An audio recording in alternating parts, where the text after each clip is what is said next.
çok büyük değişiklik oldu. Aslında şu an belki de 16 yaşındaki bir çocuk için bu kadar değişim farklı gelebilir. Ama şu var ki bu çocuk gerçekten çok zor şartlar altında yaşamış, uyuşturucudan kurtulmuş ve babası annesini gözünün önünde bıçaklayarak öldürmüş bir çocuktan bahsediyoruz.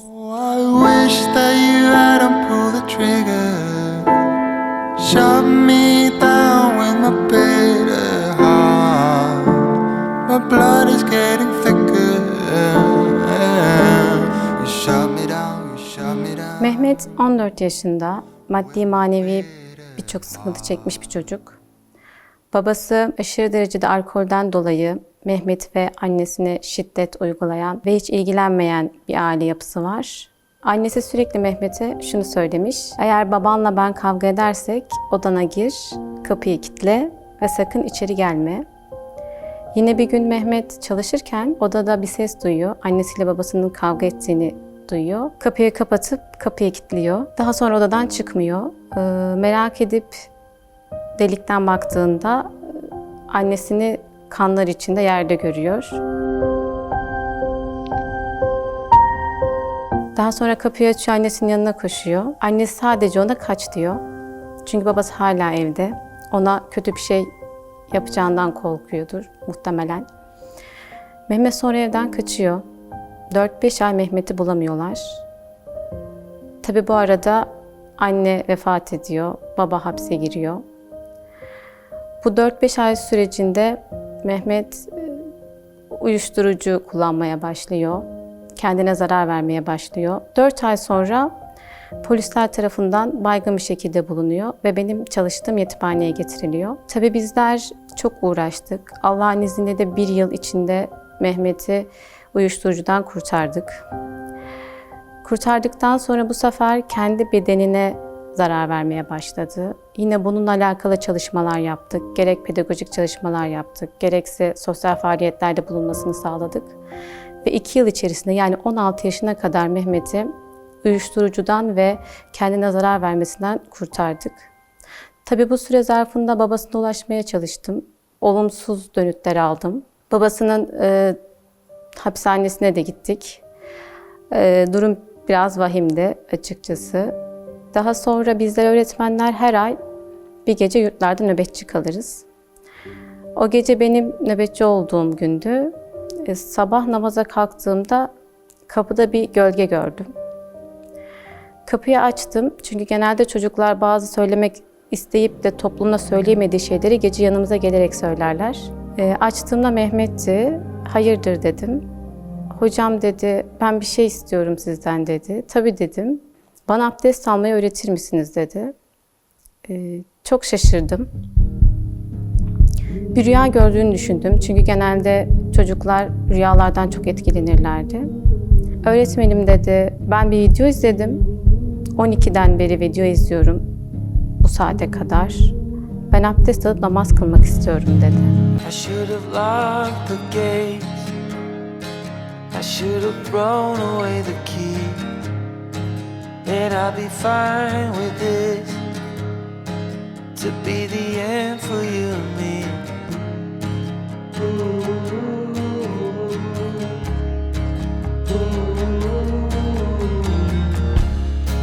Now you pour out of me. Yani seni bu kadar etkileyen ne olabilir ki diye düşündüm. Çünkü bizim belki de 2 yılda başarmaya çalıştığımız şeyi 2 saatte hangi video başarmış olabilir ki diye düşündüm. Gittim, videoları açtı bana. Hayal Alem, Mehmet Yıldız videoları, namazla alakalı, vesvese, yalnızlık birçok video izlemiş. Ve Mehmet o günden sonra çok büyük değişimler geçirdi.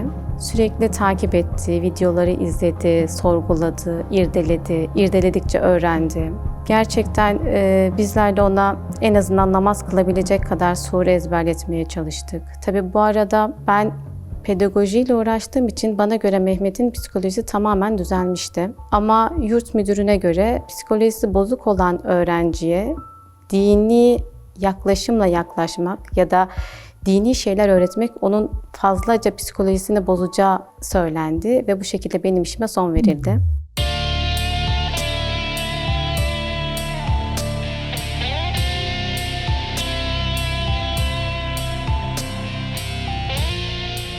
Tabii biz Mehmet'le asla kopmadık. Her hafta sonları görüştük. Okumaları yaptı, ezberlerini aldık. Farklı faaliyetlerde bulunmasına sebep oldum diyeyim. Mehmet çok hayalhaneme gitmek istiyordu. Ama 16 yaşında olduğu için ben onu götüremiyordum. Çünkü 18 yaşında geçmiş olması gerekiyordu şehir dışına çıkması için. Söz verdim ona. 18 yaşına geçince götürecektim. Tabii bu sürede sadece hafta sonları görüştük. Ben Umre'ye gidip geldim bir ara. Zaten gitmeden önce ona telefon vermiştim. Telefon almıştım hani haberleşmek açısından. Umre'deyken çok fazla mesaj yazmadı. Geldiğimde hastaneye kaldırıldığını öğrendim. Hastane ziyaretine gittim. Doktorlar böbreğinin birinin iflas ettiğini, diğer böbreğinin ise %40'ının iflas ettiğini söyledi. Yani nakil listesine alınmıştı ama durumu çok da olumlu gözükmüyor dedi doktorlar. Bu sağlık probleminin temeli aslında 14 yaşında uyuşturucu kullanmasından kaynaklı. Böbrekleri etkilenmiş. Bir de tabii o süre zarfında sokakta kalmış. Tabii sadece uyuşturucu değil, farklı maddeler de kullanmış o dönem. Onların etkisiyle zaten ara ara hastalanıyordu çünkü bünyesi çok zayıftı. Ama tabii çok fazla üstüne düşmüyordu. Götürüyorduk hastaneye ama belki de maalesef böyle çocukların çok üstüne düşmüyoruz toplum olarak. Doktor bunun tedaviden sonra biraz daha beklememiz gerektiğini söyledi. Tabii hastane sıkılmasın diye ona defter aldım. Çok devam etti videoları izlemeye, takip etmeye, Instagram'dan takip ediyordu, storylerinizi izliyordum. 18 yaşına girmesine 2 ay vardı, Kasım ayıydı. Ben söz verdiğim gibi doktordan şehir dışına çıkabilir mi, çıkamaz mı diye izin almak istedim. Doktor bunun biraz zor olduğunu söyledi. Ama yine de isterseniz götürebilirsiniz dedi. Bu 2 ay içerisinde araba aldım götürmek için. Aradan 3 gün geçti. Doktor aradı beni. Ağırlaştığını söyledi sadece. Yanına gittiğimde zaten vefat etmişti.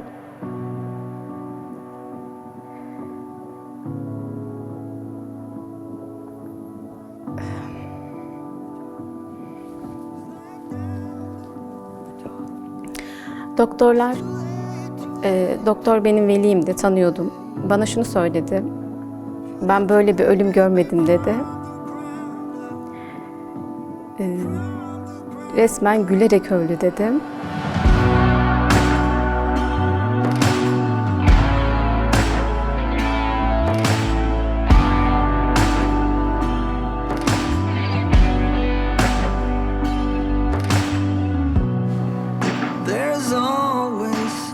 Ben defterini sonra okudum. Yazdığı notları okudum. Bugün ilk cuma namazını kıldım. Fatma öğretmenim beni Hacı Bayram'a götürdü. Dua ettim anneme. Rüyamda göremiyorum artık ama olsun. O beni görüyormuş. Öğretmenim öyle söyledi. O diyorsa doğrudur. Çünkü o bana hiç yalan söylemez ve beni seviyor. Ben de onu çok seviyorum. Başka sevecek kimse de yok zaten. Camide bir amca bana yerini verdi. En önde namaz kılınca Allah'a daha yakın gibi hissettim. Ama öyle değil biliyorum. Mehmet abi secdeye gittiğimiz an, namaza durduğumuz an Allah bizimle demişti. O da yalan söylemez. Ve beni tanısa sever miydi bilmiyorum. Ama bence severdi. Çünkü oraya benim gibi çocukları da kabul ediyorlar. Ben de onu çok sevdim.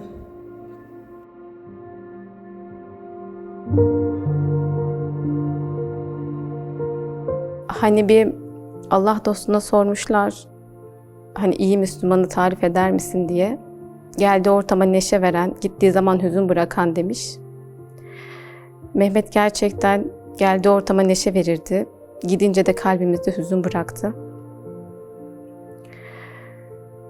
Ben gerçekten Rabbim biliyordur eminim. Mehmet'in hem bu dünyasını hem de Allah'ın izniyle sonsuz dünyasını kurtardığını düşünüyorum. İnşallah. Tabii bunda ben gerçekten hayalhaneme de, Mehmet Bey'e de Allah razı olsun. Rabbim yar ve yardımcınız olsun. Hayalhanemin bir de şu vardı. Her gence veya her düşünceye hitap ettiğini düşünüyorum. Çünkü bana bir kere şey demişti. Öğretmenim beni oraya alırlar mı ki dedi. Sonra da sizin birkaç videonuzu izlemiş. Öğretmenim bence alırlar. Benden de daha kötü durumda olanlar var deyip gülmüştü. Yani çok güzel, dilini çok seviyordu ve ben şuna eminim, hali örnek alıyordu. Sizlerin videolarınızı izliyordu, konuşmalarınızı izliyordu, giyiminize bakıyordu. Her şeyinizi, esprilerinizi bile alıyordu. O yüzden önce halinizle değişti. Daha sonra notlar aldı, notlarını okudum. Yani çok büyük değişiklik oldu. Aslında şu an belki de 16 yaşındaki bir çocuk için bu kadar değişim farklı gelebilir.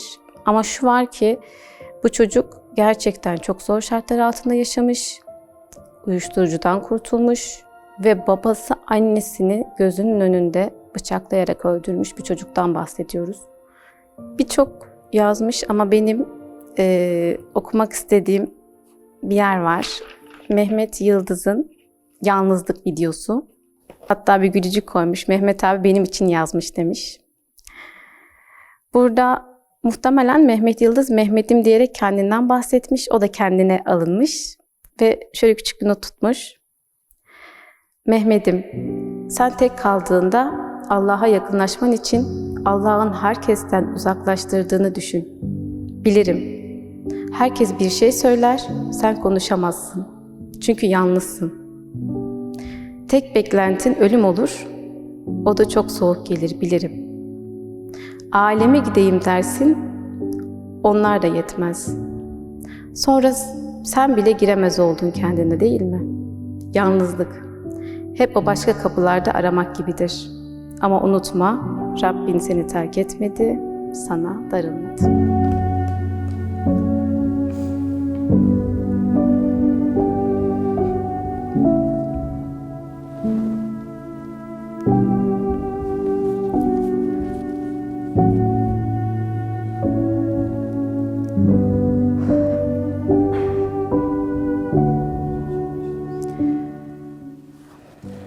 Allah razı olsun sizlerden.